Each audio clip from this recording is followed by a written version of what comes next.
اليوم أنت تعطي وغدا أنت تأخذ، وما أعطيته في الدنيا ستجده أمامك. هي ودائع، هذا يودعها في بنوك وهذا يودعها عند ملك الملوك، فمن أودعها في البنوك لن يراها إذا غيب في اللحد، ومن أودعها عند ملك الملوك لا ترد له كما أودعها، بل يضاعفها الله جل وعلا له، وهذا شيء لا يقدر عليه إلا الله.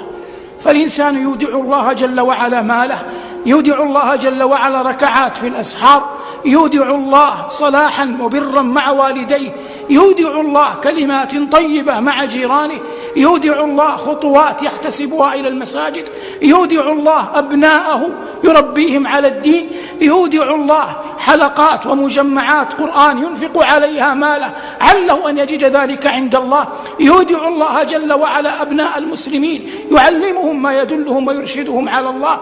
والودائع في هذا الباب عظيمة كثيرة لا يمكن لمثلي ولا لغيري أن يحصيها، فالموفق من جعل له وديعة عند الله.